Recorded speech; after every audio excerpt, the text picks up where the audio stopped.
Hello student, good morning. Vidya Bharati public senior secondary school Etawah ji की online क्लासों में आपका स्वागत है। ऑनलाइन क्लासों के अंदर आपको 10th बोर्ड की जो मैथ सब्जेक्ट है उसके अंदर आपको क्वेश्चन बता रहे थे। जो बोर्ड पैटर्न है उसके हिसाब से आपको प्रश्न बताए थे पिछले वीडियो के अंदर।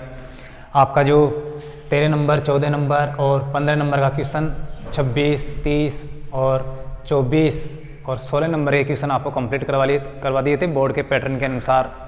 हालांकि कहा नहीं जा सकता कि किस प्रकार के प्रश्न आएंगे, लेकिन फिर भी बोर्ड पैटर्न के अनुसार हम आपको बता रहे हैं कि ऐसा हो सकता है, आ सकता है। 30वां क्वेश्चन 6 नंबर वाला और 26वां क्वेश्चन 6 नंबर वाला ग्राफ वाला और सांख्यिकी का बताया था आपको। ये माध्य माध्यिका भौगोलिक वाला और वो ग्राफ वाला। उसके बाद आपको 24वां प्रश्न, जो 17वां प्रश्न और 16वां प्रश्न, ये 3-3 नंबर के हैं बहुपद से संबंधित। और एक था ऊंचाई और दूरी वाला प्रश्न त्रिकोणमिति का, और साथ साथ इनमें सड़क सुरक्षा का और लहसे में से वाला प्रश्न आपको बताया था। आज आपको बताते हैं 22, 23 और 17 नंबर पर लगभग जिस प्रकार के क्वेश्चन आते हैं वो 22 नंबर, 23 नंबर और 17 नंबर। 22 नंबर पे लगभग जो क्वेश्चन आएगा वो आपका क्षेत्रफल से संबंधित आएगा। पृष्ठीय क्षेत्रफल, ये वर्त का क्षेत्रफल, जो समतल आकृति है, जो 2D आकृति है, उनका क्षेत्रफल कैसे ज्ञात किया जाता है। तो यहाँ पर क्वेश्चन है, दी गई आकृति, जो सामने आकृति दी गई है, उसमें छायांकित डिजाइन का आपको क्षेत्रफल ज्ञात करना है। इन चारों छायांकित डिजाइनों का क्षेत्रफल ज्ञात करना है, जो एक विद्वान छात्र ने पूछा भी था। यहाँ पर ये जो ABCD दे रखा है, ये एक वर्ग है जिसकी भुजा 10 सेमी है, अर्थात चारों भुजाएं 10-10 सेमी की है, तथा इस वर्ग की प्रत्येक भुजा को व्यास मानकर, ये एक प्रकार से व्यास मानकर ऐसे अर्धवर्त खींच दिया, इधर से अर्धवर्त, ऊपर से भी अर्धवर्त और नीचे से भी ऐसे अर्धवर्त बना दिए। अर्धवर्त बनाने से ये 4 डिजाइनें यहाँ पर बन गई। आपको क्या करना है, इन छायांकित भाग का क्षेत्रफल ज्ञात करना है, ये जो चारों हैं इनका। तो इस क्वेश्चन को कैसे हल करना है वो आपको एक बार फिर से बताते हैं, वैसे पहले बता दिए थे। देखो, सबसे पहले हम डायग्राम बना लेते हैं। ये ABCD एक वर्ग है। वर्ग ऐसी आकृति होती है जिसकी चारों भुजाएं क्या होती है, बराबर, और प्रत्येक कोण क्या होता है, समकोण। ये दोनों बात इंपॉर्टेंट है। यहां पर इसका प्रत्येक कोण समकोण है, यहां पर भी 90 डिग्री है, यहां पर भी 90 डिग्री, ये भी और ये भी समकोण है। ये है ABCD। ये जो भुजा है AB, इसको व्यास मानकर इस प्रकार से अर्धवर्त बना दिया गया, ऐसे अर्धवर्त खींच दिया। इस CD को भी व्यास मानकर इस प्रकार से अर्धवर्त बना दिया। हाथ से बना रहा हूं मैं, इसलिए ये फिक्स वर्ताकार आकृति नहीं बन रही, लेकिन आपको मान लेना है कि ये बिल्कुल वर्ताकार आकृति है। इस BC भुजा को भी व्यास मानकर इस प्रकार से इधर से अर्धवर्त बना दिया ऐसे, और AD जो भुजा है इसको भी व्यास मानकर इस प्रकार से अर्धवर्त बना दिया। हमें क्या करना है, इन चारों जो आकृतियां बन रही है इनका क्षेत्रफल ज्ञात करना है, कुल कितना है। देखो, यहां पर ये जो चारों आकृतियां यहां पर मिल रही है, ये इस वर्ग के विकर्ण का मध्य बिंदु है। ये जो वर्ग आ रहा है इसके विकर्ण का मध्य बिंदु, कहने का मतलब वर्ग का मध्य बिंदु मान लो आप। और यहां से हम इसको नीचे ऐसे एक रेखा खींच दें, ये रेखा, तो ये 10 सेमी की आधी हो गई, क्योंकि ये इतनी दे रखी है 10 सेमी भुजा, ये 10 सेमी है, और ये भी क्या है 10 सेमी, क्योंकि वर्ग की प्रत्येक भुजा क्या होती है, बराबर होती है, तो ये भी 10 सेमी हुई। अब यहां पर बात करें हम ऐसे, तो बिल्कुल बीचों बीच वाला बिंदु आ रहा है, ये पूरी 10 सेमी थी, 10 सेमी, ये कितनी आ गई 5 सेमी। इधर देखें तो ये भी कितनी है 5 सेमी, क्योंकि ये मध्य बिंदु है, लंबवत रेखा है बिल्कुल बीचों बीच से। तो यहां पर ये 90 डिग्री कोण बन रहा है, ये भी 10 की आधी 5 सेमी और ये भी 10 की आधी 5 सेमी। इस प्रकार से ये यहां से देखे तो ये तो एक प्रकार से वर्तखंड बन गया, वर्ताकार आकृति का वर्तखंड बन गया। इस प्रकार से अगर वर्त बनाए तो वर्त का चतुर्थांश हो गया। हमें क्या करना है, यहां पर इस वर्तखंड के अंदर ये जो डिजाइन बन रही है, एक वैसे 2 बन रही है, यहां पर एक ये, इसमें से एक का निकाल ले तो ऐसी आकृतियां हैं 1, 2, 3, 4, 5, 6 और 7, 8, अर्थात कुल कितनी है 8 आकृतियां हैं। अगर हम एक का निकाल लें और 8 से गुणा कर दें तो इन चारों डिजाइनों का क्षेत्रफल आ जाएगा। तो यहां पर हमारा सिर्फ ये उद्देश्य है कि इस एक डिजाइन का, इसका जो मैं यहां पर इस प्रकार से बना देता हूं, इसका क्षेत्रफल कैसे ज्ञात किया जाए। अगर ये आ जाएगा तो इतना ही है, बिल्कुल सेम टू सेम, और इधर भी डबल वही उतना, यहां पर भी उतना बराबर, और यहां पर भी बिल्कुल उतना ही है। मान लेना है आपको, ऐसे थोड़ी छोटी दिख रही है लेकिन ये चारों बराबर है क्वेश्चन के अनुसार। तो यहां पर उद्देश्य है हम इसका क्षेत्रफल, इस एक वृत्तखंड का क्षेत्रफल कैसे निकाले। इस आकृति को मैं बाहर निकाल ले जाता हूं। मान लेते हैं ये O बिंदु है, ये N बिंदु है, तो ये OND या DNO ये आकृति में यहां पर बना लेता हूं। देखो यहां पर ये समकोण है और यहां पर N बिंदु है, यहां पर O बिंदु है और यहां पर क्या है D। इस प्रकार से अगर इसको मिलाऊं मैं तो ये तो कर्ण है, लेकिन उसके ऊपर ऐसी डिजाइन बनी हुई है, ये इधर वाली जो मैंने यहां पर ये बना रखा है, ये आकृति है, और ये एक प्रकार से क्या हो गया, वर्तखंड हो गया।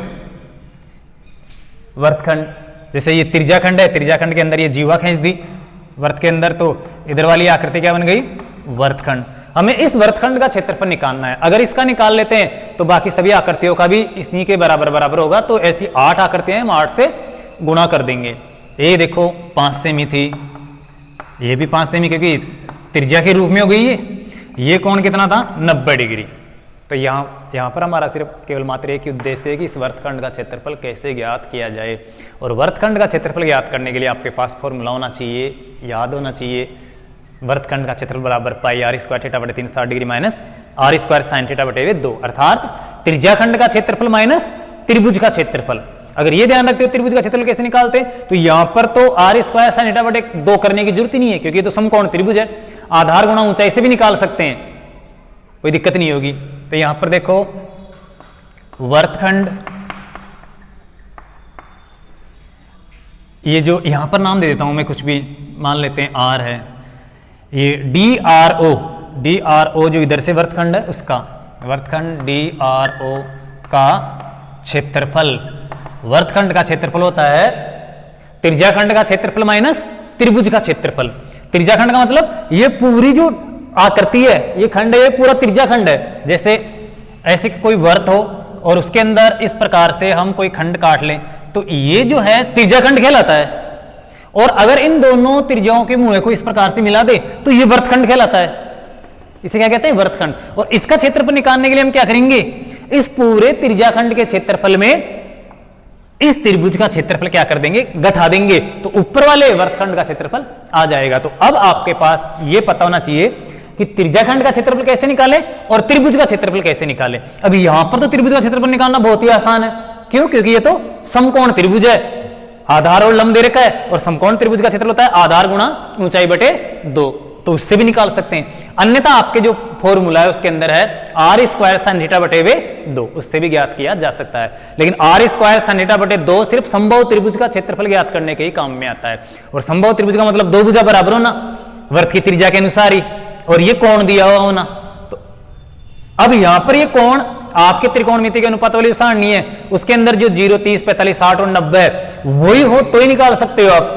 तो यहां पर तो 90 दे रखा है, कोई दिक्कत नहीं है, समकोण त्रिभुज के हिसाब से निकाल लो, चाहे उस त्रिकोणमिति के अनुसार निकाल लो आप, जो त्रिकोणमिति आपकी पहले क्लियर करवाई दी।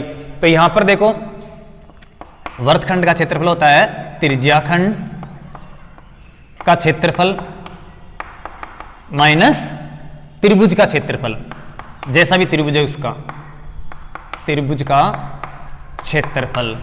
अब त्रिज्याखंड का क्षेत्रफल ज्ञात करने का सूत्र है पाई r स्क्वायर थीटा बटे 360 डिग्री, और माइनस त्रिभुज का क्षेत्रफल आपके पास 2 तरीके हैं, आधार गुणा ऊंचाई बटे 2 और r स्क्वायर साइन थीटा बटे 2, इससे भी निकाल सकते हैं। तो आप आधार गुणा ऊंचाई बटे 2 से तो आराम से निकाल सकते हैं, कोई दिक्कत नहीं है। मैं r स्क्वायर साइन थीटा बटे 2 से निकाल देता हूं, क्योंकि अगर ये कोण बदल जाए, 60 डिग्री का आ जाए या 30 डिग्री आए, तो फिर आपकी दिक्कत हो जाएगी। मैं यहां पर आधार गुणा ऊंचाई से बता दूंगा बटे 2 से, लेकिन ये कोण 90 डिग्री है तभी संभव है। तो यहां पर कोण अगर चेंज हो गया तो एग्जाम में, तो मैं r स्क्वायर साइन थीटा बटे 2 ले लेता हूं, r स्क्वायर गुणा साइन थीटा बटे 2, इससे बता देता हूं। अब हम इसमें माप रख देंगे और एक वर्तखंड का क्षेत्रफल निकाल लेंगे। ऐसे वर्तखंड कितने हैं? टोटल 8 हैं। तो रखते हैं माप, यहां से शुरू कर देता हूं मैं। पाई का मान इसने कह रखा है कि 3.14 ले लो तो वो ले लो, अन्यथा 22/7 ले लो, दोनों सेम मान ही है लगभग, उनमें कोई अंतर नहीं है। तो ये 3.14 इंटू आर जो रेडियस है, त्रिज्या है, वो कितनी है? 5 सेंटीमीटर। तो ये 5 इंटू 5 और थीटा, थीटा का मतलब कोण, कोण कितना डिग्री है यहाँ पर? ये कोण जो त्रिज्याखंड में भी काम में आएगा और त्रिभुज के क्षेत्रफल में भी काम में आएगा, ये है 90 डिग्री और बटे हुए 360 डिग्री। आ रहा है समझ में? ये डिग्री वाला मान इस डिग्री वाले मान से कटेगा, उसके बाद में ही बाकी को काटेंगे हम, डिग्री से डिग्री कट जाएगी तब उसके बाद। माइनस आर, आर का मतलब वही त्रिज्या, 5 इंटू 5 इंटू साइन 90 डिग्री बटे 2। आ रहा है समझ में? अब आपको देखना है त्रिकोणमिति के अनुपात वाली सारणी में, या आपको पता होना चाहिए कि साइन 90 का मान कितना होता है, और साइन 90 का मान होता है 1 होता है।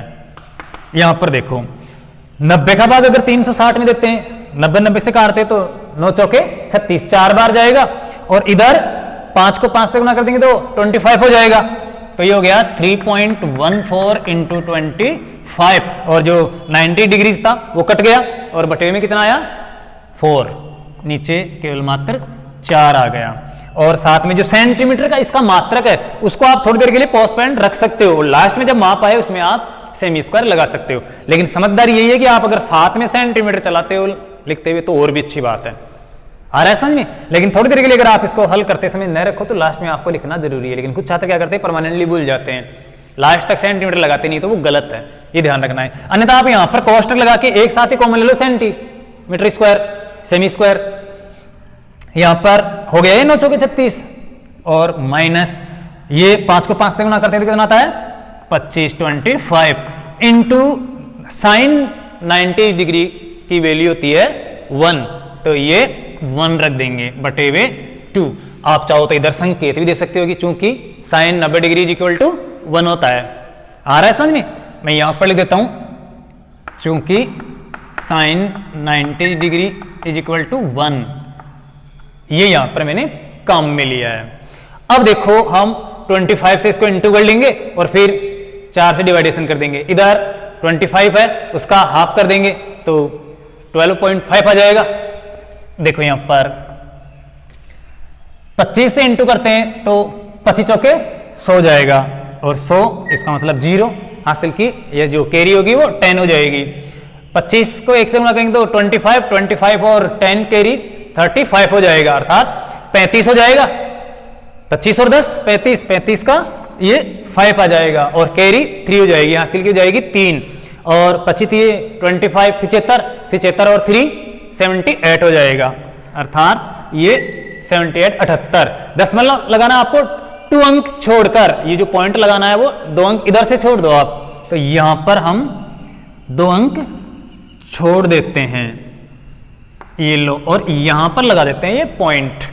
सेमी स्क्वायर अब आराम से लगा सकते हो। माइनस इधर देखिए, आप चाहो तो डायरेक्टली काट दो, 25 का हाफ करोगे तो 12.5 आ जाएगा, 12.5, तो ये 12.5 सेमी स्क्वायर। इसमें से इसको घटा देंगे।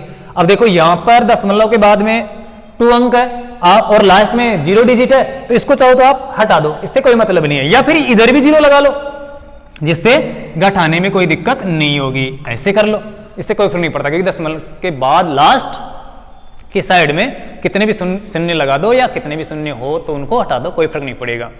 अब हम इनको माइनस करते हैं। देखो 0 तो ये 0, 5 गया, 5 में 5 गया तो 0, दशमलव ये दशमलव, यहां पर देखो 8 के अंदर क्या बटे में 4, वेरी गुड, ये तो ध्यान दिया ही नहीं, इसके बटे में 4, इसका मतलब डिवाइडेशन करना पड़ेगा फिर, तो ये तो ध्यान रखना है आपको, नहीं तो पूरी मिस्टेक हो जाएगी। अब तो बाद में घटाएंगे, पहले डिवाइडेशन करना पड़ेगा 4 से, नहीं तो फिर दिक्कत ही दिक्कत। तो पहले हम क्या करते हैं, 4 से इसको डिवाइडेशन करते हैं, तो ध्यान रखना इसे। देखो पहले 4 से डिवाइडेशन करते हैं, 4 एकम 4, बचे कितने 3, अगर 8 उतारेंगे तो 38 हो जाएगा। 38 के अंदर 4 से डिवाइडेशन करेंगे तो 4 9 36, 4 9 36, 9 बार जाएगा और बचेगा कितना 2 पॉइंट वाला 5 उतारेंगे तो 25 हो जाएगा। 25 के अंदर 4 का भाग देंगे तो 4 छिके 24, बचेगा कितना 1, हो गया कितना 10, तो 4 दूने 8, बचा कितना 2, पॉइंट वाला अंक उतारा है, कहने का मतलब एक प्रकार से भाग टूटा हुआ है तो 2 जाएगा 20 और 4 पंजे 20। आ गया समझ में, ये ध्यान रखना है। -12.5 सेमी स्क्वायर। अब आराम से आप घटा सकते हो। तो देखो सेमी स्क्वायर को तो लिख देते हैं ये सेमी स्क्वायर। अब देखो इसके अंदर 3 अंक है, जबकि इसके अंदर कितने हैं 2 अंक के दशमलव के बाद में, तो आप यहां पर एक 0 और कर लो। इधर तो उठा नहीं सकते, 0 तो उठा देते, नहीं उठा सकते, तो इधर हम क्या कर लेते हैं 1 0 और मान लेंगे, जिससे तुम्हें घटाने में कोई दिक्कत नहीं हो। वैसे आप सीधे भी घटा सकते हो, लेकिन तुम्हारे समझ में आया इसलिए मैं ये 0 लगा के दिखा रहा हूं। अब देखो 5 में 0 जाएगा तो 0 बच जाएगा, 2 में 0 जाएगा तो देखो इधर 5 में 0 जाएगा तो कितना बचेगा 5। 0 कैसे बचेगा, मान रहे हो ऐसे ही, कितना बचेगा 5, और 2 में 0 जाएगा तो 2 बच जाएगा। इधर देखो 6 में 5 घटाना है तो 1 बच जाएगा। अब आ गया दशमलव, और दशमलव के बाद में देखो 9 में 2 घटाएंगे तो कितना बचेगा 7, वेरी गुड, और 1 में 1 गया तो 0, तो ये हो गया 7.125 सेमी स्क्वायर। एक वर्तखंड का क्षेत्रफल, इस वर्तखंड का क्षेत्रफल ऐसी आकृति है जैसे 1 2 3 4, ये 5 6 7 और 8 सीधे दिख रही है बराबर की। एक जो ये त्रिज्याखंड है डिजाइन, इसमें 2 वर्तखंड बन रहे हैं, एक उधर एक नीचे, तो 1 का निकाल लिया आपने, 2 से गुणा कर दो ये डबल हो जाएगा, फिर 4 से गुणा कर दो, या एक साथ ही 8 से गुणा कर दो। तो ऐसे कितने हैं 8 वर्तखंडों का कुल क्षेत्रफल बराबर 8 से आप इंटू कर दो एक के क्षेत्रफल को। देखो 8 इंटू 7.125 सेमी स्क्वायर्स। अब करते हैं हम इंटू सेमी स्क्वायर, बाद में लगा देंगे, पहले 8 से इंटू करते हैं। 8 पंजे 40, कैरी 4, 4 हासिल, 8 दूने 16 और 4 20, 20 ये शून्य हो गया, और कैरी 2 हासिल की हो गई 2, और 8 एकम 8 और 2 10, 1 कैरी, और 8 7 56 और 1 57, ये 57 दशमलव 3 अंक छोड़ के इधर से लगाएंगे, और ये सेमी स्क्वायर, तो ये 57 वर्ग सेंटीमीटर्स आ गया। कुल जो डिजाइन थी, ये सारी जो डिजाइन थी उसका क्षेत्रफल, या कहें कि ये जो छायांकित भाग है उसका क्षेत्रफल। समझ में आ गया, बहुत ईजी है। आपके पाठ्य पुस्तक का ये उदाहरण है, उदाहरण के अंदर ये प्रश्न दे रखा है पाठ्य पुस्तक के अंदर, लेकिन वहां पर अगर आप हल करके उसको समझने की कोशिश करोगे तो उसने अलग तरीके से बता रखा है, एक बड़े लंबे विस्तार तरीके से, तो वहां पर शायद आपके समझ में नहीं आया, तभी यहां पर आपने पूछा है। तो कोई बात नहीं है, आप ऐसे सिंपल तरीके से भी दिमाग लगाकर निकाल सकते हो। तो लास्ट में आपको लिखना है अतः छायांकित डिजाइन का क्षेत्रफल बराबर 57 वर्ग सेमी स्क्वायर। और लास्ट में आपको कंप्लीट करने के लिए इसके क्या लगाना है, आंसर लिखना है, अर्थात उत्तर लिखना है। अगर ये नहीं लिखते हैं तो फिर प्रश्न अधूरा रहेगा, पूरा नहीं होगा। तो ये फाइनल लाइन आपको लिखकर प्रश्न को कंप्लीट कर देना है। तो ये इस प्रकार से आपका लगभग 22 नंबर के आसपास का जो क्वेश्चन है, 22 भी नंबर पे आ सकता है, या 23 पे भी आ सकता है, 21 पे भी आ सकता है। 3 नंबर वाला लेकिन क्षेत्रफल वाला आता है, जो वर्ताकार आकृतियां हैं, वर्तखंड है, त्रिज्याखंड है, त्रिज्याखंड के चाप की लंबाई है, वर्तखंड का क्षेत्रफल है, वर्त का क्षेत्रफल, जिसमें वर्ग का क्षेत्रफल, आयत का क्षेत्रफल भी समाहित है, उससे संबंधित क्वेश्चन लगभग 3-4 नंबर का आता है। तो 3 नंबर का एक क्वेश्चन आएगा तो 1 नंबर का और आ सकता है, फिर कुल मिला के 4 नंबर के आसपास की प्रश्नावली है। लेकिन क्षेत्रफल, आयतन और ये मिलाकर एडजस्ट कर देते हैं। तो आप इस प्रकार के क्वेश्चन को जरूर तैयार करना, क्योंकि एक 3 नंबर का तो कन्फर्म है 100% आएगा, जिसमें वर्तखंड का क्षेत्रफल या वर्त का क्षेत्रफल या वर्ग का क्षेत्रफल इससे संबंधित क्वेश्चन होगा। तो आ रहा है समझ में? तो ये 22-23 नंबर या 22 नंबर वाला क्वेश्चन आपका कंप्लीट। अब हम नेक्स्ट क्वेश्चन के अंदर चलते हैं। इसको एक बार और बताऊं या समझ में आ गया अच्छी तरह से? एक बार और समझा देता हूं। यह आपका एबीसीडी एक वर्ग था, वर्ग की सभी भुजा बराबर होती है। इसके अंदर क्या है, बराबर की 8 डिजाइन बनी हुई है। ऐसे अगर ये रेखा खींच दे हम, ये अगर विकर्ण खींच दे इसके, तो इस विकर्ण के इधर टुकड़े पे 2 वर्तखंड, 2 इधर वर्तखंड और 2 इधर, कुल मिला के 8 वर्तखंड है। हमें क्या करना है, कहीं से भी, कोई जरूरी नहीं है कि यहां पर ये माप ले 5 सेमी, इधर भी 5 है, वही इधर भी 5 है, इधर से ले लो चाहे से, यहां पर भी समकोण है, यहां पर भी समकोण है, इधर किधर भी ले लो, क्योंकि सारे सेम है, तभी तो मैंने 8 से गुणा कर दिया, बराबर थे तभी तो। अब 8 का तो अलग अलग आप निकाल कर क्या करोगे, वो तो वही आएगा सारा। ऐसे करके आप 8 जगह अलग अलग निकालो, तो इससे क्या फायदा है सोचने वाली बात। 8 त्रिज्याखंडों का क्षेत्रफल निकालेगा, वो का वही काम करोगे आप, बिल्कुल सारा सेम है। तो आप 1 का निकाल कर क्या कर दो, 8 से गुणा कर दो। तो 1 का कैसे निकाले, इसके लिए आपको चाहिए त्रिज्या और कोण, थीटा कोण जो काम में लेते हैं, क्योंकि वर्तखंड का क्षेत्रफल ज्ञात करने के लिए एक तो त्रिज्या काम में आती है और एक थीटा कोण काम में आता है। तो यहां पर केंद्र पर बनने वाला कोण वो थीटा कहलाता है। ये यहां पर ये है जो 90 डिग्री है। तो यहां पर इस रेखा के इधर एक वर्तखंड है, इसका क्षेत्रफल निकालने के लिए हम क्या करेंगे, वर्तखंड का क्षेत्रफल ज्ञात करने का सूत्र लगा देंगे। और वर्तखंड का क्षेत्रफल ज्ञात करने का सूत्र है त्रिज्याखंड का क्षेत्रफल, पूरा क्षेत्रफल माइनस त्रिभुज का क्षेत्रफल। ये पूरा क्षेत्रफल माइनस ये समकोण त्रिभुज है, उसका क्षेत्रफल आप घटा दो, तो इधर वाले वर्तखंड का क्षेत्रफल आ जाएगा। तो त्रिभुज का क्षेत्रफल ज्ञात करने के लिए आप आधार गुणा ऊंचाई बटे 2 भी काम में ले सकते हो, लेकिन होना चाहिए क्या, त्रिभुज समकोण। और यहां पर ये समकोण त्रिभुज है, इसलिए वो भी चल जाएगा, क्योंकि आधार गुणा ऊंचाई करेंगे हम यहां पर। तो आधार क्या है, त्रिज्या, ऊंचाई भी क्या है, त्रिज्या बटे 2, तो वही 5 गुणा 5 बटे 2 आएगा, वही 25 बटे 2 आएगा। अगर आप साइन 90 का मान रखते हो तो भी कितना होता है, 1 होता है, तो बिल्कुल वो सेम ही रहेगा। तो यहाँ पर पाई आर स्क्वायर थीटा बटे 360 degree minus r square sine theta बटे 2 से आप वर्तखंड का क्षेत्रफल निकालोगे।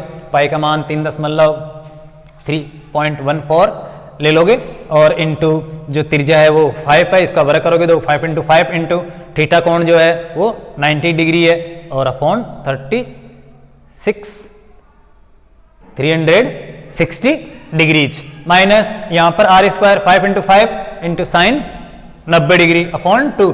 तो साइन 90 डिग्री का आप मान रखोगे कितना होता है 1, और यहाँ पर गुणा करोगे इनको 90 से इसको काटोगे तो 4 आएगा, इसको आपस में गुणा करोगे तो 25 और 3.14 बटे 4 और इंटू 25 बटे 2।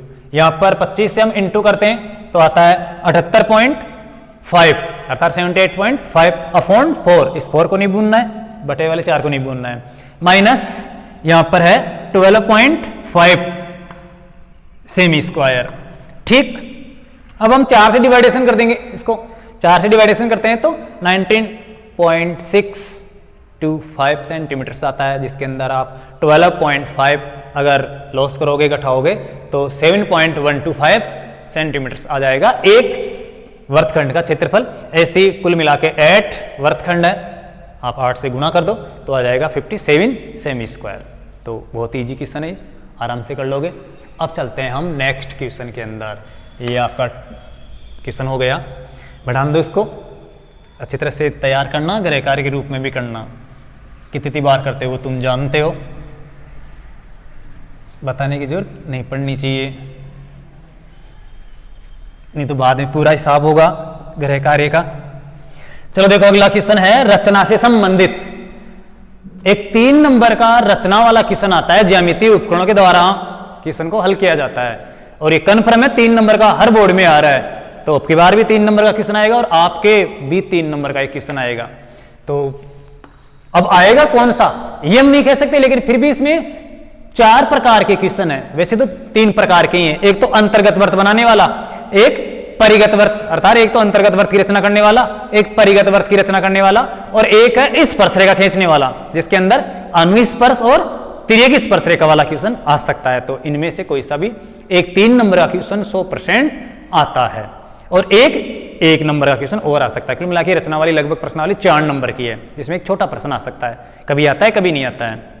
तो ये 3 नंबर वाला क्वेश्चन तो कन्फर्म है। तो मैं ये परिगत वर्त वाला आपको बता देता हूं। वैसे कहा नहीं जा सकता कि परिगत वर्त का ही आएगा, अंतर्गत वर्त का भी आ सकता है, अनुस्पर्श और तिर्यक स्पर्श का भी आ सकता है, लेकिन हम अंदाज से ये तो कोई ना कोई मानेंगे एक प्रश्न आएगा।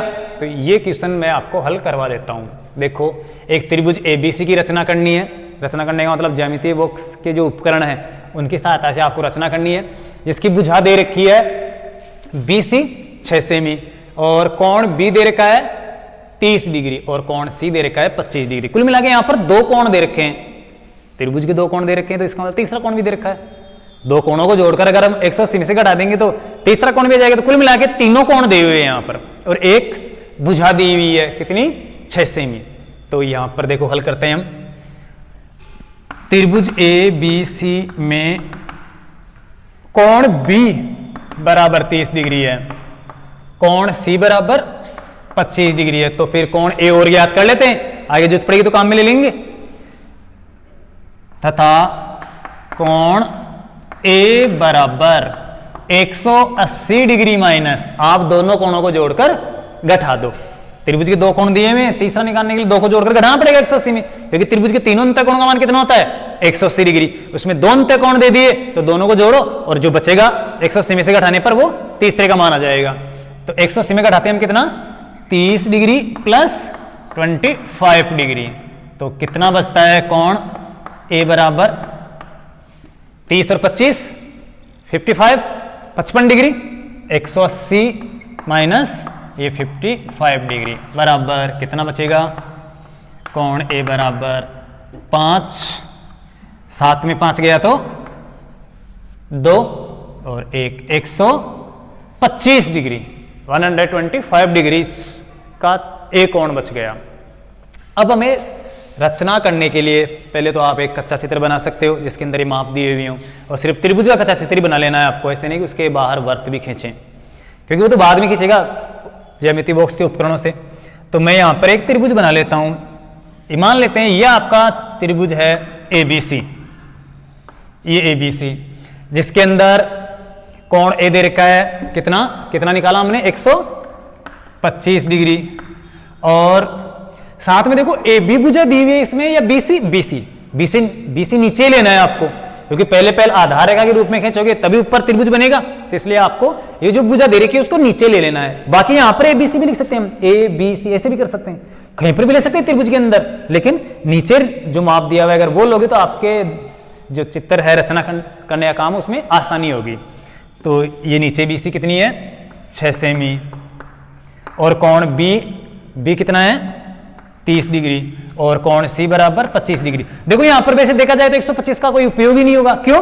क्योंकि हम यहाँ पर 30 डिग्री का और यहाँ पर 25 डिग्री का बनाएंगे तो ऑटोमेटिकली वो 125 का आ जाएगा और आना ही पड़ेगा, क्योंकि 180 डिग्री होता है तो वो अलग कैसे हो सकता है। तो यहाँ पर कोण A न निकालो तो भी कोई दिक्कत नहीं है, लेकिन ये तो अभी यहाँ पर पता चला है कि A का कोई उपयोग ही नहीं है। हो सकता है एग्जाम में उसका उपयोग करना पड़े, जो आप 9th क्लास में करते थे, वो तीसरा कोण निकालने के बाद ही प्रश्न हल होता था, रचना होती थी।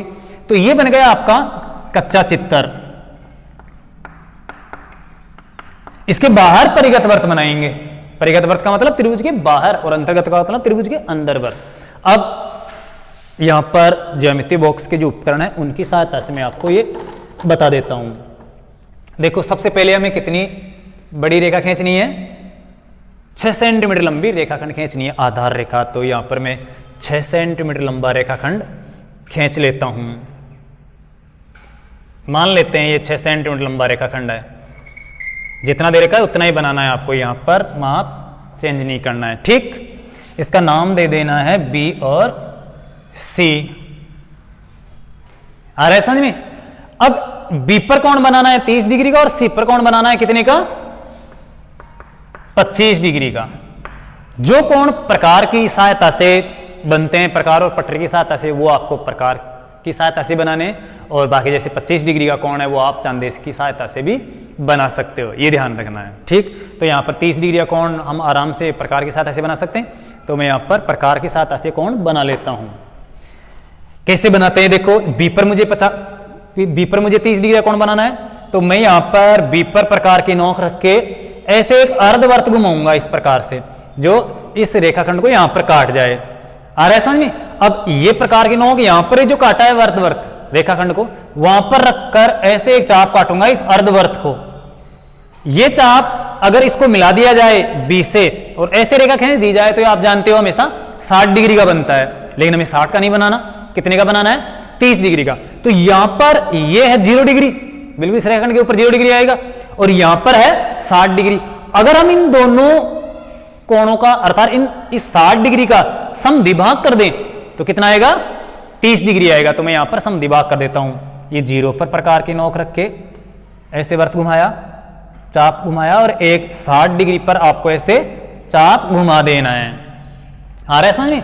60 डिग्री का समद्विभाग कैसे करते हैं? बहुत ही इजी काम है।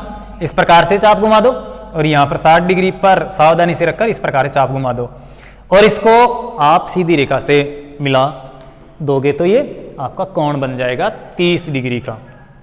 यहां पर ये सावधानी से आपको मिलाना है फिक्स। जरा सा भी अगर आप अंतर करोगे तो फिर आगे दिक्कत आएगी, क्योंकि रचना वाला काम आपको सावधानी से करना है। इस प्रकार से कोण बनाती हुई रेखा खींच दोगे और आगे बढ़ा दो, क्या पता कितना बनेगा, वो तो बाद की बात है। कहां पर आएगा ए का भी पता थोड़ी है कि यहां पर कहां पर आएगा।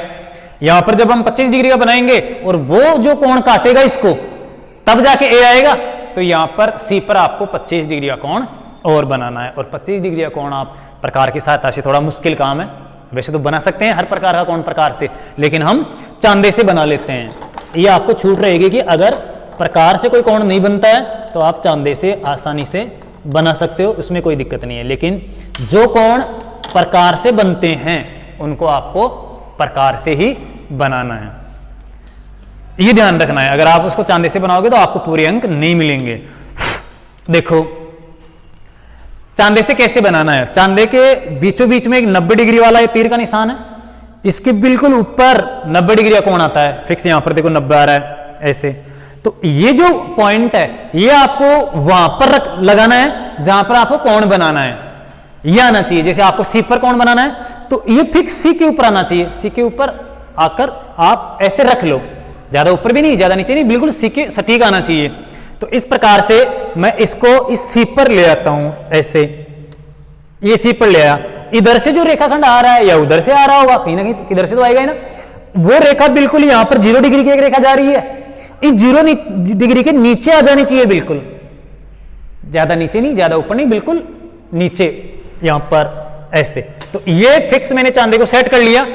अब आपको क्या करना है? 25 डिग्री देखना है। 25 डिग्री आपको इधर से भी मिल जाएगा और इधर से भी मिल जाएगा, हमेशा 0 से गिनती करेंगे। लेकिन अब दिक्कत है कि कुछ छात्र इधर से कर लेते हैं 25 डिग्री और ये 25 ऐसे बना देते हैं, दोनों ऐसे चली गई। आप इस साइड वाले मुंह पर बना रहे हो रेखाखंड के, तो आप इधर से काउंटिंग करो, और अगर आप रेखाखंड के इस साइड लेफ्ट साइड पर आप कोण बना रहे हो तो आप राइट साइड से क्या करो? काउंटिंग करते आओ। तो आपको क्या करना है? ये जो एक बीसी रेखाखंड था उसके इस साइड में हम कोण बना रहे हैं, तो इधर से हम काउंटिंग करेंगे। ये 0, ये 5, 10, 15, 20 और 30 के बीच में एक लंबी रेखा जा रही है, वो कितने की है? 25 की। ये यहां पर आप एक निशान लगा दो, डॉट। समझ में आ रहा है? ऐसे ऐसे ये यहां पर, इसको आप सी से मिला दो तो ये 25 डिग्री का कोण बन जाएगा। तो आप पुट्टे की सहायता से आराम से इसको मिला दोगे। ये सावधानी से करना है। ये खींच दी मैंने, इसके आगे चाहो तो आप डॉट डॉट रेखा भी खींच सकते हो ऐसे, इस प्रकार से। अब देखो ये जो रेखा खींच कोण बनाया था, इसको भी आप ऐसे सीधी रेखा से खींच दोगे ऐसे आगे ऐसे। ये आगे का जो काम है वो एक्स्ट्रा, इससे कोई मतलब नहीं है। लेकिन ये दिख जाए कि रेखा यहां से ऐसे गुजर रही है तो आप इस प्रकार से इसको आगे बढ़ा सकते हो। आ गया समझ में? बाकी यही है आपका एक कोण। ऐसे नहीं कि वहां तक जा रहा है एक कोण, एक कोण है। ये दोनों जहां पर प्रतिच्छेद कर रहे हैं, काट रहे हैं दोनों कोण, वो एक कोण है। और ये कन्फर्मली है कि ये कोण 125 डिग्री का ही होगा, अलग नहीं आ सकता। अगर ये 125 से ज्यादा या कम आता है तो इसका मतलब ये कम ज्यादा है, होंगे तो तीनों मिलकर 180 डिग्री के। तो ये आपने अगर 30 डिग्री का ही बनाया है और ये अगर 25 डिग्री का ही बनाया है तो फिर ये 125 का ही आएगा। अगर इनमें कुछ कमी है तो फिर इसमें भी परिवर्तन हो जाएगा, लेकिन रहते हैं तीनों 180 डिग्री के। तो ये तो आपका बन गया ये त्रिभुज का चित्र। अब हमें क्या करना है, वर्त बनाना है। इसमें कह रखा है कौन सा वर्त, परिगत वर्त। परिवत या परिगत वर्त की आपको रचना करनी है। परिगत वर्त का मतलब होता है परि, चारों ओर, त्रिभुज के चारों ओर एक वर्त जाए। अब कुछ छात्र क्या करते हैं, ये सोचते हैं कि चारों ओर वर्त बनाना है तो त्रिभुज को अंदर डाल देते हैं, वर्त के बाहर एक ऐसे वर्त घुमा देते हैं और ये अंदर बैठा रहता है, पड़ा रहता है, कहने का मतलब बैठा रहता है। तो ऐसा नहीं करना है आपको।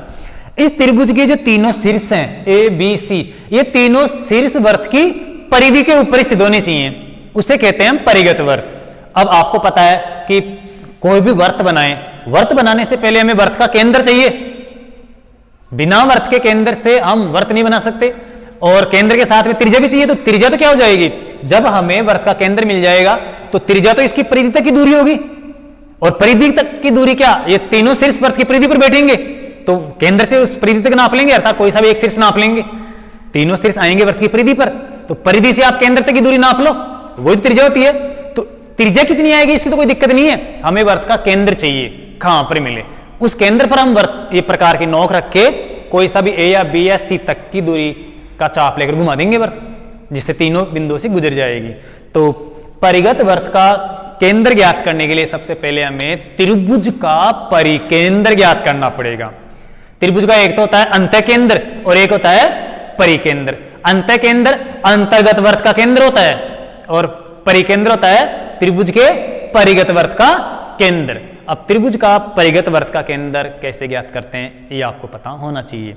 तो त्रिभुज की कोई सी भी अगर दो भुजाओं के लमसम भाग कर दिए जाएं, त्रिभुज की दो भुजाओं के अगर लमसम द्विभाग कर देंगे तो लमसम द्विभाजक जिस बिंदु पे मिलेंगे उनका वो प्रतिच्छेद बिंदु ही क्या होगा, त्रिभुज का परिकेंद्र होगा।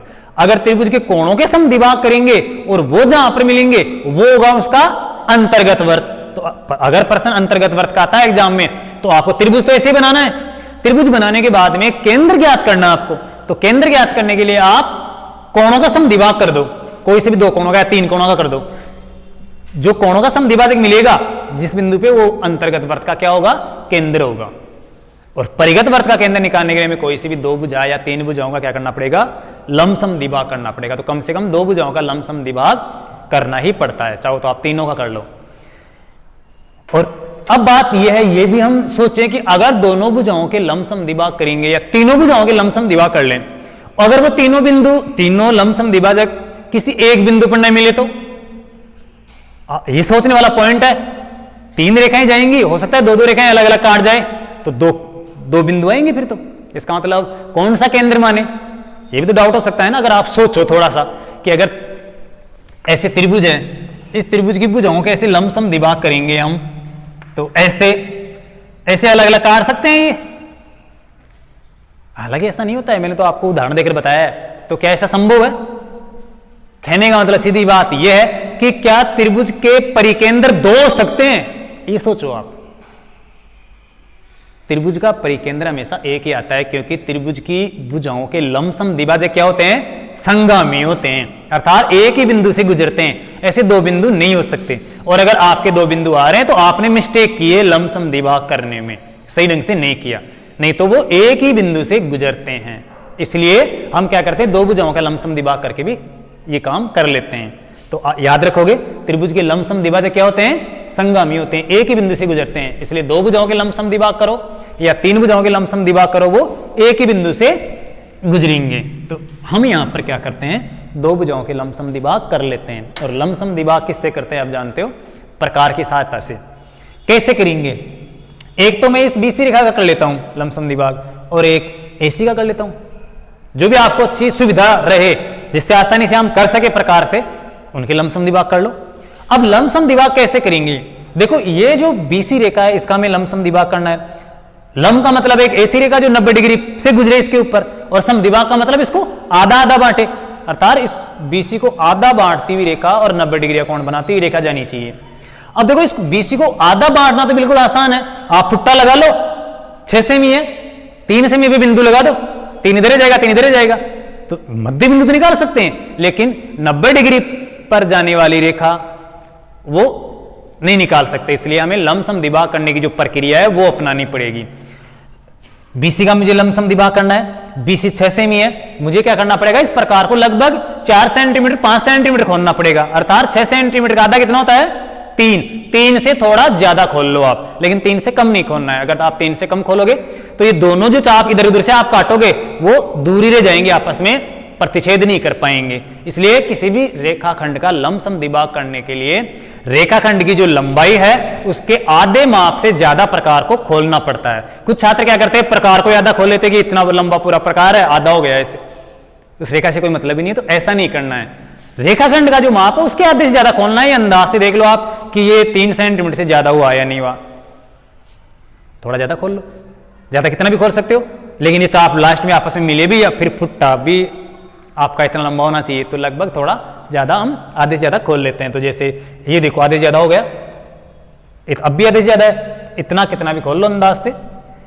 ऐसे एक चाप काट दो ऊपर की साइड में, ऐसे ध्यान रखना इस चाप का, और भी खूब सारे चाप आएंगे, एक नीचे काट दो, ऐसे काट दिया अभी इसे। अब इसको चेंज नहीं करना है, इसको अब किस पर रख लो, सी पर रख लो, और ऐसे चाप काटो। पहले वाले चाप को देखो ये काट रहा है, एक बिंदु तो ये आ गया, और एक ऊपर की साइड में देखो ये आ गया। बाकी जो है वो एक्स्ट्रा चाप है, उससे कोई मतलब नहीं है, आप उसको कम कर सकते हो चाहो तो, अगर आपको दिक्कत हो रही हो तो। अगर कोई दिक्कत नहीं है तो आप इनको रहने दो, चाहे कितने लंबे पड़े हो, इससे कोई दिक्कत नहीं, चेक करने वाला आपके नंबर नहीं काटेगा। लेकिन अगर ये डिस्टर्ब कर रहे हो कहीं पर आगे के काम में तो आप इनको छोटा कर सकते हो चाप को, लेकिन ऐसा नहीं कि इस प्रतिच्छेद बिंदु को मिटान दें, इनको नहीं मिटाना, ये तो हमारे लिए उपयोगी है क्योंकि इनको तो मिलाएंगे लमसम दिभाग करने के लिए। अब आप इन दोनों, एक तो ये है और एक ये है, इन दोनों को आप क्या कर दो, सीधी रेखा से डॉट डॉट रेखाओं में क्या कर दो, मिला दो। तो ऐसे आप लमसम दिभाग कर दोगे।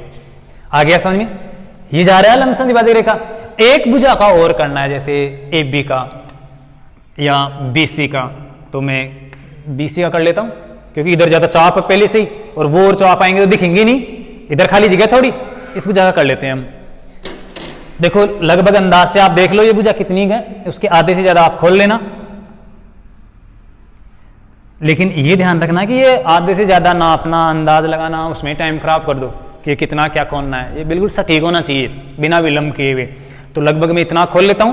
अब देखो ए पर रखा मैंने, वही जैसे बीसी का किया था तो बी पर और सी पर रखा था, ऐसे एसी का कर रहा हूं तो ए पर और सी पर, एक चाप तो इधर काटना है ऐसे, ठीक, और एक इस साइड में काटना है इधर ऐसे, सी पर भी रखेंगे इसको बिना चेंज किए, ऐसे दोनों कट गए, और एक नीचे की साइड में ऐसे, ये एक्स्ट्रा है, इससे कोई मतलब नहीं है, इसको आप मिटा सकते हो, और न मिटाना तो भी कोई दिक्कत नहीं है, लेकिन आपके कोई ये दिक्कत नहीं होनी चाहिए आगे जो आप रेखाखंड खींचोगे उनमें। और इनका ध्यान भी रखना है कि कौन से समदिभाग हुए थे। देखो एक बिंदु तो ये आया था और एक बिंदु ये था, इन दोनों को भी आपको पटरी की सहायता से, स्केल की सहायता से डॉट डॉट बिंदुओं में मिला देना है। अब देखो ये रेखाखंड और एक रेखाखंड क्या है, ये दोनों मिल ही नहीं रहे, यहां पर छूट गए। आप इनको क्या करो, आगे तक बढ़ाओ, जहां तक ये आपस में काटे वहां तक ले जाओ इनको। तो इसको आगे और बढ़ाता हूं मैं, ये देखो ये यहां पर जाकर आपस में लगभग क्या कर रहे हैं, यहां पर फिक्स प्रतिच्छेद कर रहे हैं, वो आपको फिक्स पता चल जाएगा। ये जो रेखाखंड आ रहा था ये ऐसे, और यहां पर ये महत्वपूर्ण है। अब कुछ छात्र ये सोच रहे हैं कि इधर इधर तो कहीं पर काट ही नहीं, इधर ढूंढेंगे, इधर नहीं है, किधर भी मिल सकते हैं, नीचे भी मिल सकते हैं, उधर भी मिल सकते हैं। कुल मिला के दोनों लमसम द्विभाजक रेखा जिस बिंदु पे मिलती है उस बिंदु को नोट करना है। कहने का मतलब वो बिंदु ही क्या है, वर्त का, परिगत वर्त का केंद्र है। तो ये है परिगत वर्त का केंद्र, जिसको हम सी सेंटर या ओ कुछ भी नाम दे सकते हैं। अब आपकी समस्या का समाधान हो गया, क्योंकि अगर आपको वर्त के केंद्र का बता दिया जाए कि ये वर्त का केंद्र है, और आपसे कहा जाए कि वर्त बनाओ, तो वर्त बनाना तो बहुत आसान है, केंद्र पर आप प्रकार की नोक रखे एक वर्त घुमा दो। लेकिन उसके साथ साथ हमें यह हो सकता है कि कितना बड़ा वर्त बनाएं, वर्त बना देंगे कैसा भी, लेकिन कितना बड़ा कितना छोटा ये भी तो निश्चित है। अब आपको पता है कि त्रिभुज के परिगत वर्त को हम बनाएंगे तो परिगत वर्त क्या जाएगा, त्रिभुज के तीनों शीर्ष से गुजरेगा, वर्त की परिधि, वर्त की ये जो त्रिभुज की तीनों शीर्ष है उनसे गुजरनी चाहिए। अब आपको ये पता है कि प्रकार की नोक तो यहां पर रहेगी, वर्त का केंद्र तो यहां पर रहेगा, ये तो चेंज होगा नहीं। अब आप इस प्रकार को ऐसे मनमर्जी से कैसे ही खोल लो तो फिर तो दिक्कत हो जाएगी, क्योंकि आपको जो पॉइंट है उसका ध्यान रखना है क्या, कि वर्त की परिधि त्रिभुज के तीनों शीर्षों से गुजरनी चाहिए, तभी परिगत वर्त बनेगा। तो अब आपको पता है कि तीनों शीर्षों से गुजरेगी तो परिधि यहां से जाएगी सी से, इसका मतलब इससे हम ज्यादा कर ले या कम कर ले तब तो परिधि यहां से गुजरेगी नहीं, या फिर ए से या फिर बी से। तो कहने का मतलब ये तीनों शीर्ष बिल्कुल इस केंद्र से बराबर दूरी पर होनी चाहिए, क्योंकि वर्त की परिधि हर जगह केंद्र से क्या होती है, समान दूरी पर होती है। तो केंद्र ये आप सी पर ले लो, चाहे ए पर ले लो, चाहे बी पर ले लो। अब आपके मन में ये डाउट हो रहा है कि हम मान लो सी तक का नाप लें तो क्या पता ए से नहीं गुजरे या बी से नहीं गुजरे, ऐसा हो ही नहीं सकता। अगर आपने सही ढंग से त्रिभुज की दो भुजाओं के लमसम दिभाग किए हैं तो ये जहां पर मिलेंगे वहां से अर्थात उस केंद्र से वर्त के ये त्रिभुज के तीनों शीर्ष हमेशा समदूरस्थ होंगे, बराबर दूरी पर होंगे, अर्थात वर्त की परिधि पर ही होंगे। अगर ऐसा नहीं हो रहा है तो आपने लमसम द्विभाजक सही ढंग से नहीं किया। तो यहां पर देखो प्रकार की नोक में यहां पर रख लेता हूं, और ये प्रकार की जो चौक है वो सी पर ले जाओ, चाहे ए पर ले जाओ और चाहे आप बी पर ले जाओ, बिल्कुल सेम है। तो समझ में आ गया होगा। बस आपको क्या करना है, आप ये वर्त बना देना है, ऐसे वर्त घुमा देना है, ये स्पर्श करता हुआ ही जाएगा। ये जो वर्त बन रहा है ये है इस त्रिभुज एबीसी का परिगत वर्त। समझ में आया? जो यहां पर सी से भी गुजर रहा है, इस त्रिभुज के सी बिंदु से, सी शीर्ष से, और जो यहां पर त्रिभुज के ए से भी गुजर रहा है, और जो यहां पर त्रिभुज के बी बिंदु से भी गुजर रहा है। समझ में आया? यह है त्रिभुज का परिगत वर्त। तो यहां पर परिगत वर्त की रचना तो हो गई। आगे ये कुछ और दे रखा है क्वेश्चन के अंदर, उसको तो हम पढ़ते ही नहीं है क्योंकि हमारा काम है परिगत वर्त बनाना, बस फ्री। आगे क्या पूछा है उस पॉइंट की तरफ दिमाग हट जाता है ऑटोमेटिकली, अगले क्वेश्चन में चले जाते हैं। तो आगे देखो इसमें पूछ रहा है परिकेंद्र की स्थिति का पता लगाइए। अब पता तो लगे हो तो इसमें आगे, लेकिन आपको बताना है लिख कर कि ये परिकेंद्र कैसा है, कहां पर है, किस जगह है। तो इसका मतलब है ये जो परिकेंद्र है इसकी स्थिति कहां है, अर्थात किस जगह है। तो आप कह सकते हो कि जो हमारा त्रिभुज बना था उसकी तीनों भुजाओं से क्या है, बाहर है। त्रिभुज की तीनों भुजाओं से क्या है, बाहर है। तो यहां रचना आपको पॉइंटों में करनी है, बिंदु बनाकर। पहला बिंदु बनाओगे कि हमने सर्वप्रथम दी गई नापा कच्चा चित्र बनाया, फिर उसके बाद दूसरा पॉइंट लिख दोगे कि आधार रेखा BC 6 सेमी खींची। अगले आगे से आगे पॉइंट बना के आप लिखोगे बी पर प्रकार की सहायता से 30 डिग्री का कोण बनाया, सी पर चांदे की सहायता से 25 डिग्री का कोण बनाया। दोनों कोण जहां पर मिले उसका नाम ए दिया। इस प्रकार से अभिष्ट त्रिभुज बना। अलग अलग पॉइंटों में बनाना है, ये निबंध के रूप में नहीं लिखना है कि पूरा एक पैराग्राफ भर दो, आप पॉइंट बना के लिखना है। अगर आपके पास समय कम हो तो शॉर्ट में पॉइंट बना सकते हो, और अगर समय सही है तो आप पूरी सही ढंग की रचना कर सकते हो जितनी करनी चाहिए। उसके बाद आप कह सकते हो कि त्रिभुज की भुजा BC का लमसम दिभाग किया पटरी की सहायता से, प्रकार की सहायता से, और AC का भी लमसम दिभाग किया। दोनों लमसम दिभाजक जिस बिंदु पे मिले उसका नाम XYZ कुछ भी दे दिया, जैसे यहां पर C दे दिया, लेकिन C तो यहां पर पहले से दिया हुआ है तो हम C न देकर इसका नाम O दे देते हैं, और कुछ दे देते हैं, अदर कुछ भी। ठीक, जो पहले से नाम आ गया वो नाम आपको नहीं देना है। तो ये वर्त त्रिभुज का परिकेंद्र वर्त का केंद्र ज्ञात किया, परिगत वर्त का केंद्र ज्ञात कर लिया। केंद्र पर प्रकार की नोक रख के C, A या B जितना चाप भरकर हमने वर्त बना दिया जो त्रिभुज के तीनों शीर्ष A, B और C से गुजरता है। इस प्रकार से ये त्रिभुज का अभिष्ट परिगत वर्त बन जाता है। अब इसने पूछा है त्रिभुज के परिगत वर्त परिकेंद्र की स्थिति क्या है, परिगत वर्त के केंद्र की स्थिति क्या है। स्थिति का मतलब ये किस जगह है, कहां पर आया, कहां पर प्राप्त किया। देखो सोचने वाला पॉइंट है, ये केंद्र इस त्रिभुज के अंदर भी आ सकता था, ये तो आपको पता थोड़ी था कहां पर आएगा। त्रिभुज के अंदर भी आ सकता था, त्रिभुज की कोई सी भुजा के ऊपर भी आ सकता था, और त्रिभुज के बाहर तो आया है। तो कुल मिलाकर इस परिकेंद्र जो परिकेंद्र है उसकी स्थिति तीन प्रकार की हो सकती है। या तो आपके त्रिभुज के आउटसाइड में बनेगा, त्रिभुज की भुजाओं के बाहर चला जाएगा, जैसे ये कितना नीचे आ गया, या फिर त्रिभुज के किसी एक भुजा के ऊपर आ सकता है, या फिर त्रिभुज के अंदर साइड में आ सकता है। अब यह आपको मैं स्पष्ट कर दूं कि ये कैसी स्थिति में कब बाहर आता है, कब त्रिभुज के अंदर आता है और कब त्रिभुज के किसी भुजा के ऊपर आता है, यह आपको पता होना चाहिए, जिससे कि जब परिकेंद्र आए तो हम पता कर सके यहां सही जगह है, गलत तो नहीं है। देखो अगर त्रिभुज तीन प्रकार के होते हैं, प्रारंभ में मैंने बताया था, समकोण त्रिभुज, अधिकोण त्रिभुज और न्यून कोण त्रिभुज। अगर आपका त्रिभुज समकोण है और समकोण त्रिभुज का आप परिगत वृत्त बनाओगे, ध्यान रखना, तो समकोण त्रिभुज का परिगत वृत्त का जो केंद्र होगा वो कर्ण के मध्य बिंदु पे आएगा। 90 डिग्री के सामने वाली जो भुजा है कर्ण, उसके बिल्कुल बीचों बीच में आएगा। इससे संबंधित बहुत सारे प्रश्न भी हल करते हैं। अगर आपका त्रिभुज न्यून कोण त्रिभुज है, कहने का मतलब तीनों ही कोण 90 डिग्री से क्या है, छोटे हैं, तो उस त्रिभुज के परिगत वृत्त का केंद्र आएगा त्रिभुज के अंदर, तीनों भुजाओं के अंदर की साइड में, त्रिभुज से बाहर नहीं आएगा, नहीं किसी भुजा के ऊपर आएगा।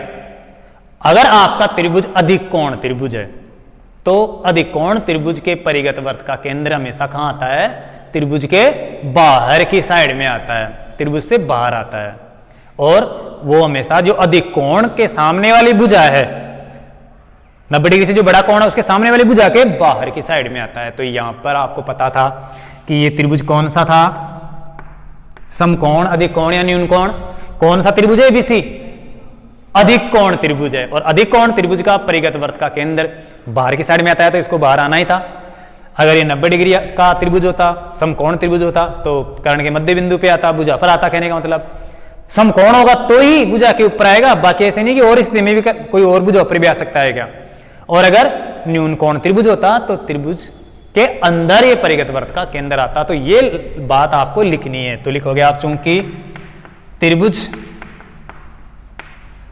एबीसी एक अधिक कोण त्रिभुज है, रचना के अंदर ही अगला पॉइंट आपको एक लाइन बनाकर लिखनी है, अधिक कोण त्रिभुज है, त्रिभुज एबीसी एक अधिक कोण त्रिभुज है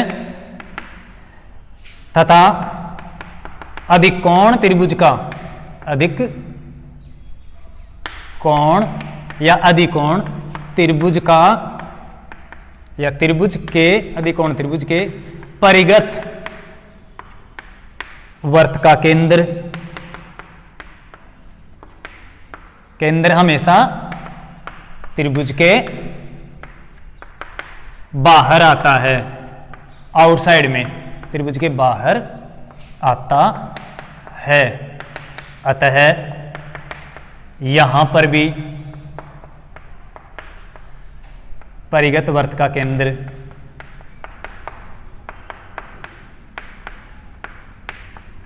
त्रिभुज के बाहर है, त्रिभुज एबीसी के बाहर है। देखो कभी कभी इस लाइन का एक नंबर काट लेता है, छात्र ये सोचते हैं कि परिगत वृत्त बनाने का क्वेश्चन आया है, त्रिभुज बनाते हैं, परिगत वृत्त बना देते हैं और रचना करके छोड़ देते हैं, उसके बावजूद भी उसको 2 नंबर ही मिलते हैं 3 नंबर में, क्योंकि ये जो लाइन पूछी गई थी इसका मतलब क्या है। अगर ये परिकेंद्र की स्थिति पूछ रहा है, अगर ये बताते ही नहीं तो फिर दिया क्यों है, तो ये तो स्पष्ट करना ही पड़ेगा आपको। अगर क्वेश्चन पूछा गया है तो आपको ये भी स्पष्ट करना है कि त्रिभुज का परिगत वृत्त का केंद्र त्रिभुज के बाहर आया है। आप कारण भी लिख रहे हो कि अधिकोण त्रिभुज है, अधिकोण का हमेशा बाहर ही आता है, इसलिए यहां पर भी त्रिभुज के बाहर ही आया है, तो ये आपको बता देना है। तो नॉर्मल सा क्वेश्चन है, अगर आपके एग्जाम में परिगत वृत्त का कोई क्वेश्चन आए तो आप पहले आराम से त्रिभुज बना लो दी गई नाप और कोण के हिसाब से, कोण के आधार पर, और फिर कोई सी भी 2 भुजाओं के आप क्या कर दो, लंब समद्विभाजक कर दो। दोनों लंब समद्विभाजक जहां पर भी मिले वो नोट कर लो, वो त्रिभुज के परिगत वृत्त का केंद्र है, और वहां पर प्रकार की नोक रख के आप सी जितना या फिर ए जितना या फिर बी जितना, तीनों में से कितना ही नाप लो, तीनों बराबर ही होंगे, तो नाप कर आप वर्त बना दो, वर्त घुमा दो, ये परिगत वृत्त बन जाएगा। तो समझ में आ गया क्वेश्चन। चले नेक्स्ट क्वेश्चन के अंदर, मिटान दे इसको। देखो अगला क्वेश्चन, अगला क्वेश्चन है आपका समांतर श्रेणी से संबंधित, और आपके बोर्ड के कोर्स में ये समांतर श्रेणी की जो प्रश्नावली है वो 4 अंक की है। 4 अंक के इसमें 2 क्वेश्चन आते हैं। एक क्वेश्चन 1 नंबर का आता है छोटा, और एक क्वेश्चन 3 नंबर का आता है जो 16 से लेकर 25 में कोई सा भी हो सकता है। जैसे मैंने यहाँ पर 17वां ले लिया लगभग, तो 17, 18, 19 कोई सा भी हो सकता है, लेकिन आपके लिए जो प्री बोर्ड का पेपर बनाया था उसमें मैंने 17वें नंबर पे दिया था, इसलिए 17 नंबर मैंने यहाँ पर लिख रखा है। तो इस क्वेश्चन को हल करें, कैसे करें, इसके लिए आपको समांतर श्रेणी का जो प्रोग्राम है वो याद होना चाहिए, लेकिन मैं यहाँ पर आपको शॉर्ट में बताऊंगा क्योंकि समांतर श्रेणी को समझाना तो ये मुश्किल काम है। देखो इसको कैसे हल करेंगे, क्योंकि बोर्ड के जो छात्र अब की बार एग्जाम दे रहे हैं उनके लिए तो जरूरी है, तो उसी को मद्देनजर रखकर हम यहाँ पर तैयारी करवा रहे हैं, पढ़ा रहे हैं। तो हो सकता है कि आपको समांतर श्रेणी के बारे में पहले पता ना हो तो दिक्कत हो सकती है, लेकिन जब इनकी बोर्ड की एग्जाम लग जाएगी उसके बाद में आपको सेपरेट पूरी प्रश्नावली का सॉल्यूशन करना समझाना चालू कर देंगे। देखो 17वां क्वेश्चन, एक टेलीविजन बनाने वाली कंपनी है, टीवी सेटों का निर्माता का मतलब एक टेलीविजन बनाने वाली, उत्पादन करने वाली एक फैक्ट्री मान लो या कंपनी मान लो। वो क्या करती है, टेलीविजन बनाती है। उसने पहली साल के अंदर 600 टेलीविजन बना दिए, 600 टीवी सेटों का निर्माण कर दिया प्रथम वर्ष। और इस प्रकार से दूसरे, तीसरे, चौथे, पांचवें 7 साल जब बीते तो 7वें वर्ष उसने कितने टेलीविजन बना दिए, 700 बना दिए। कुल 700 टीवी निर्मित हो गए। तो इस प्रकार से ये बिल्कुल समान रूप से बनाती जा रही है हर वर्ष। तो आपको समान रूप से वृद्धि हो रही है निश्चित। आपको बताना है कि प्रथम, देखो मैंने यहां पर अभी पहला नाम बताया ना, सॉरी पहला नहीं है, तीसरे वर्ष के अंदर 600 टेलीविजन बनाए हैं। तीसरे वर्ष के अंदर कितने टेलीविजन बनाए, 600। पहले का तो इसमें पूछा गया है कि प्रथम वर्ष में कितना उत्पादन किया था उसने, पहले वर्ष में कितने टेलीविजन बनाए थे, और 10वें वर्ष के अंदर कितने टेलीविजन बनेंगे, और लास्ट में पूछ रहा है 7 सालों के अंदर कुल कितने टेलीविजन बन जाएंगे। देखो यहां पर 2 पॉइंट है, एक तो 7वें वर्ष में कितने टेलीविजन बनाए, 7वें साल में कितने बनाए, और एक 7 साल तक पूरे कितने बनाए। ये 2 पॉइंट है अलग अलग। कुछ छात्र ये सोचते हैं कि 7वें वर्ष में 700 टेलीविजन बनाए, तो ये तो खुद ही पूछ रहा है, खुद ने दे भी दिया, तो वो 700 ये उत्तर लिख देते हैं। यहां पर समझने की थोड़ी कमी है। एक तो है 7वें वर्ष में कितने टेलीविजन बने, और एक है 7 सालों तक कितने टेलीविजन बनाए। तो ये कुल योग करना है हमें 7 सालों का। देखो यहां पर हल, तीसरे वर्ष में टेलीविजन बने 600, इसका मतलब समांतर श्रेणी का तीसरा पद कितना है, 600 है, और तीसरे पद को बोलते हैं A3। तो दिया है A3 बराबर 600। A3 का मतलब जो तीसरे नंबर का पद है या तीसरी जो साल है उसमें 600 टेलीविजन बने। तो A3 का मतलब तीसरा पद, जैसे A1, A2, A3 ऐसे प्रथम पद, द्वितीय पद, तृतीय पद, चतुर्थ पद, डॉट डॉट डॉट AN तक कितने भी हो सकते हैं। आ रहा है समझ में। तो A3 का मतलब तीसरा पद, और साथ ही साथ 7वें वर्ष में कितने बने, 700। तो ये 7वां पद A7। तो ये A7 बराबर 700 है। अब इन दोनों पदों के हिसाब से पहले हम क्या करेंगे, प्रथम पद ज्ञात करेंगे, सारे अंतर ज्ञात करेंगे, कितना कितना क्या है। आपको पता होना चाहिए कि ये तीसरा पद हो या 7वां पद हो या समांतर श्रेणी का कोई सा भी पद कैसे ज्ञात करते हैं।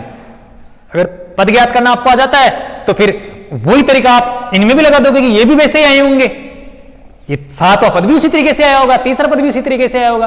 तो आपको ये पता होना चाहिए कि किसी भी समांतर श्रेणी का कोई सा भी पद ज्ञात करना हो तो उसके लिए क्या फॉर्मूला है, वो कैसे ज्ञात किया जाता है। तो मैं यहां पर लिख देता हूं, चूंकि समांतर श्रेणी या श्रेणी जिसको हम शॉर्ट में अर्थमेटिक प्रोग्रेशन बोलते हैं, एपी के नाम से कहते हैं। तो एपी बराबर फॉर्मूला है A प्लस N माइनस 1 गुणा D। यहां पर इसको इस प्रकार से लिखेंगे तो और भी सही रहेगा। सीधा लिख दिया मैंने सूत्र। समांतर श्रेणी एपी का व्यापक पद, व्यापक का मतलब कोई सा भी पद, व्यापक पद अर्थात AN बराबर, व्यापक पद का मतलब कोई सा भी नंबर, कोई से भी नंबर का पद ज्ञात करना हो तो उसके लिए फॉर्मूला लगाते हैं A प्लस N माइनस 1 गुणा D। ये फॉर्मूला काम में लेते हैं हम, कोई सा भी पद ज्ञात करेंगे उसके लिए, पद ज्ञात करने के लिए। योग ज्ञात करने के लिए अलग फॉर्मूला है जो भी उस 7 सालों के योग में काम में लेंगे। तो फिलहाल हम कोई सा पद कैसे ज्ञात करते हैं वो काम में लेते हैं। इसमें यह समझना जरूरी है कि अभी A क्या है, N क्या है, D क्या है, AN क्या है। तो देखो AN का मतलब तो कोई सा भी पद ज्ञात करना हो, जैसे यहां पर तीसरा पद ज्ञात किया हुआ है, 7वां पद ज्ञात किया हुआ है। A का मतलब होता है प्रथम पद, अव्वल नंबर, सबसे पहला पद क्या है, जो पहल इस कंपनी ने शुरू किया था तो उस वर्ष कितना उत्पादन किया था, जिसका हमें पता नहीं है, ज्ञात करेंगे। तो A का मतलब प्रथम पद। एन का मतलब पदों की संख्या, जैसे यहां पर पदों की संख्या अर्थात 3 है, 3 साल तीसरा पद, यहां पर 7 है तो 7वां पद, अर्थात एन यहां पर 7 है। तो एन का मतलब पदों की संख्या, पदों का नंबर, और डी का मतलब है डिफरेंस। डिफरेंस का मतलब अंतर, अंतर का मतलब सार्वंतर।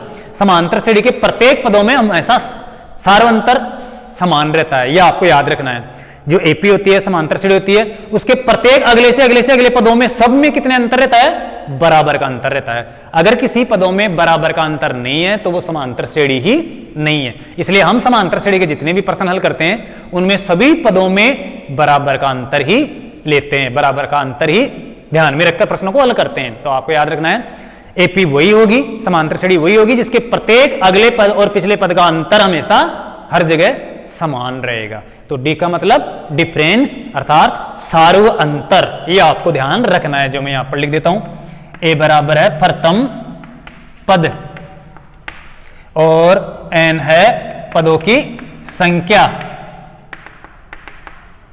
और डी है सार्व अंतर।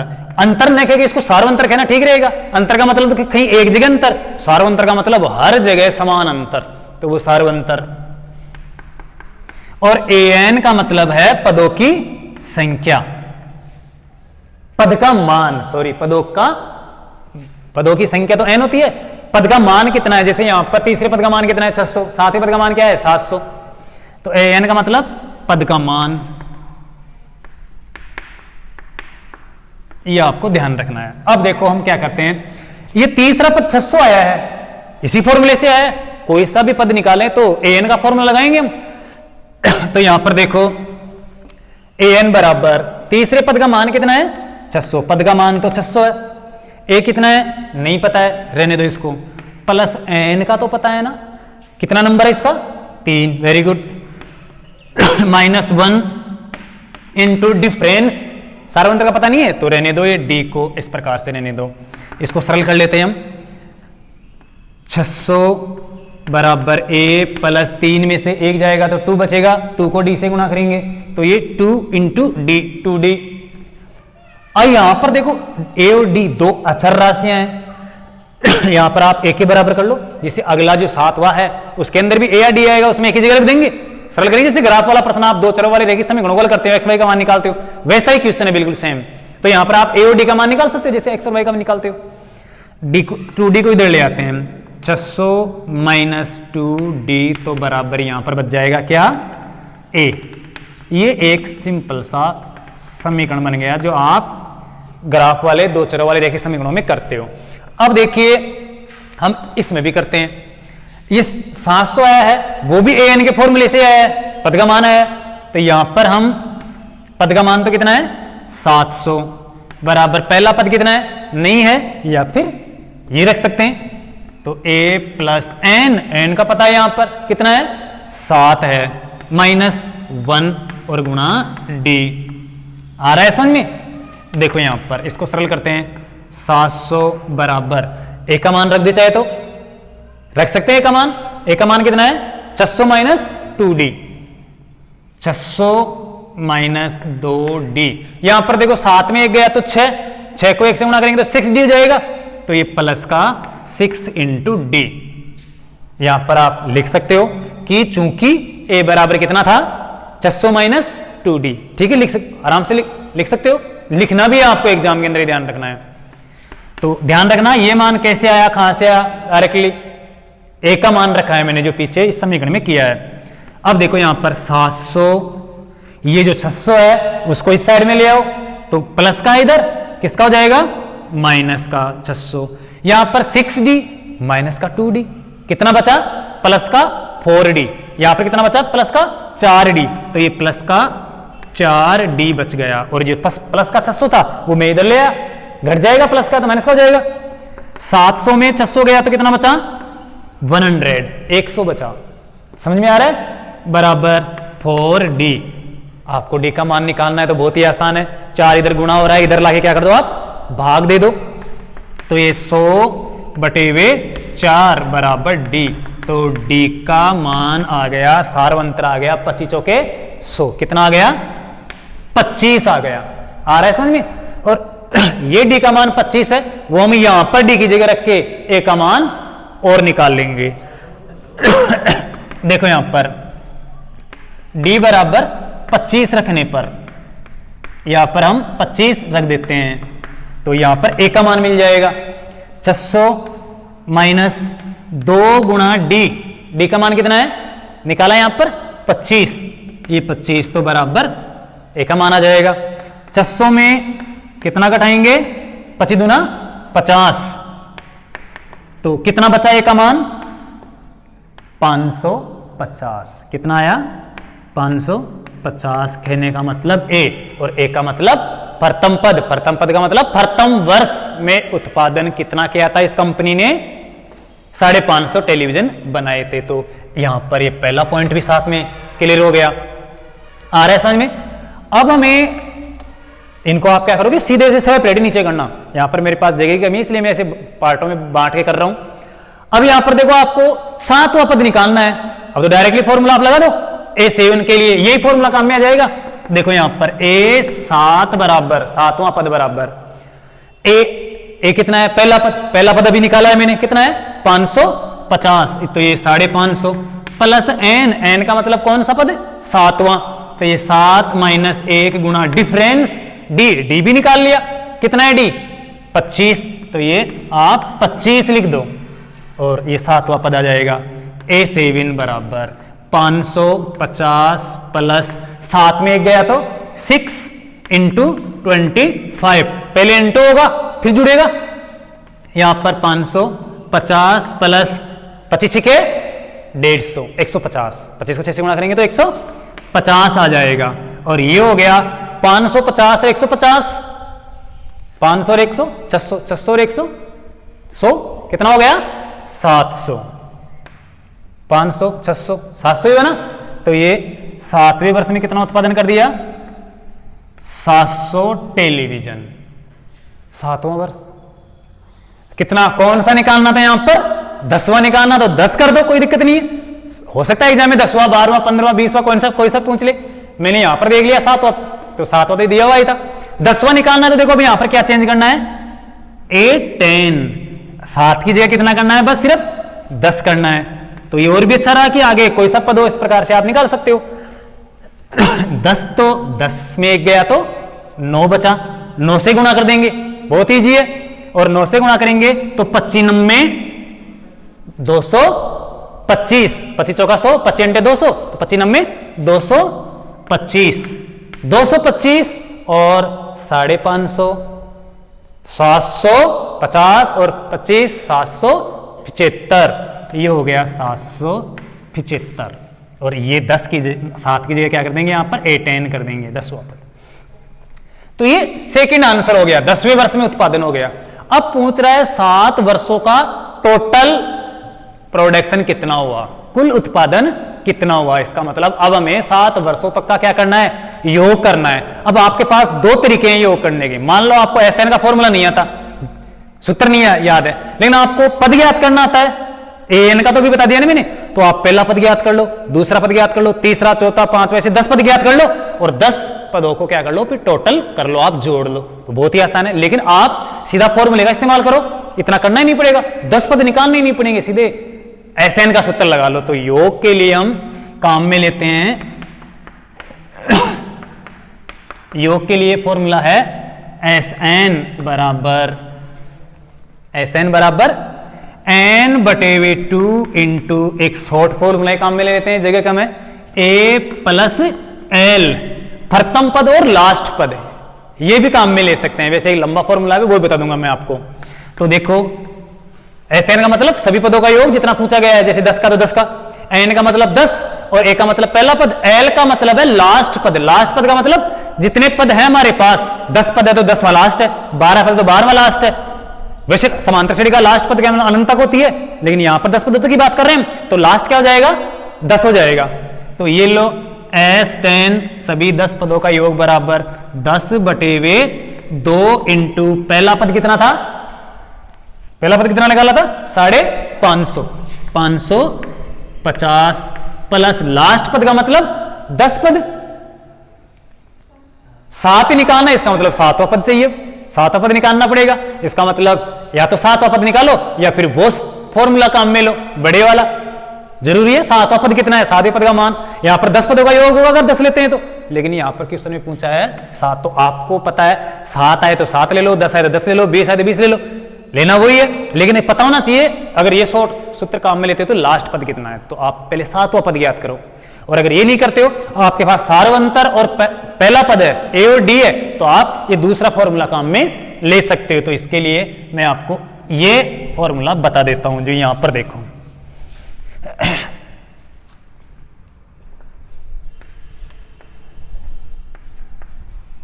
देखो Sn का फॉर्मूला, Sn बराबर n/2 इंटू, लेकिन ध्यान रखना ये फॉर्मूला तभी काम में आएगा जब पहला पद और सार्वंतर दिया हुआ हो। और ये है 2a + n - 1 इंटू डी। बस ये है शॉर्ट सा सूत्र। इसके अंदर n, d और a चाहिए, ये तीनों हमारे पास है।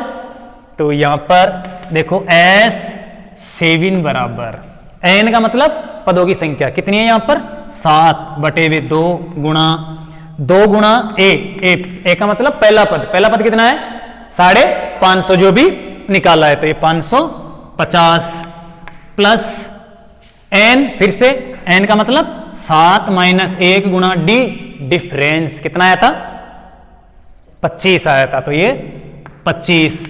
देखो आगे S7 बराबर 7/2 ही रहने दो क्योंकि 7 में 2 का भाग पूरा नहीं जा रहा है। 550 को 2 से गुणा करो, 500 और 500 1000 और 50 500 1100 हो गया, तो ये तो हो गया 1100, कोष्टक भी रखना है। और 7 में 1 गया तो 6 बचा, 6 को सीधे 25 से गुणा कर दूं, गुणा करना है तो 25 के 150 हो जाएगा। आ रहा है समझ में, यहां पर लिखूंगा फिर गुणा करूंगा तो आपकी समझ में आ गया। 25 के 150 अर्थात प्लस का 150।